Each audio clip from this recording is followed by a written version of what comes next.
околу изјавата на господинот Игор Ивановски, би сакал да потенцирам дека една од главните тенденции на градот Скопје, каде што раководи господинот Коце Трајановски и на сите единици на локалната самоуправа во Република Македонија, е да се излезе во пресред на интересите на граѓаните и бизнис предпријатијата.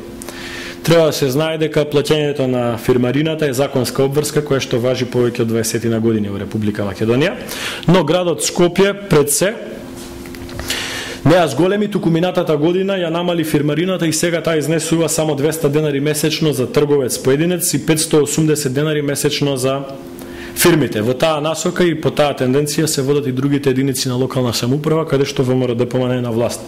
И не само тоа, градот Скопје и другите единици на локална самоуправа ја користат најниската можна стапка за данокот на имот, со што се придонесува за подобри бизнис услови на сите фирми во Република Македонија.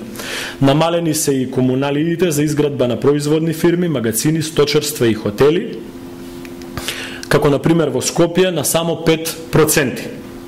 Односно приближно од 100 евра, колку што беше во време на СДСМ, на сегашни 5 евра по метар квадратен.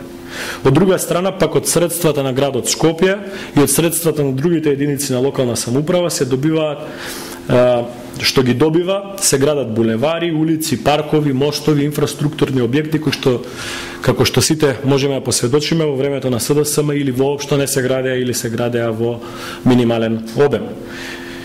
Фирмите значително олеснување почувствува и со низата економски мерки што изминатиот период ги превзема владата на Република Македонија. Намалени се даноците, со рамна стапка од 10%, Македонија има најниски даноци во Европа. Во Европа 25 од вкупно 27 членки на Европската Унија во минатите 2 години го покачија данокот на додадена вредност. Република Македонија и понатаму останува без намера да ги зголемува даноците. Стапката на придонесот за пензиско осигурување е намалена од 21,2% на 18%, а на придонесот за здравствено осигурување е намалена од 9,2 на 7,3%, со што повторно се подобруваат условите за функционирање на бизнисите во Република Македонија. Со проект регулаторна гилотина значајно е поедноставена регулативата, поевтинети се услугите и намален е бројот на потребните документи при административните постапки.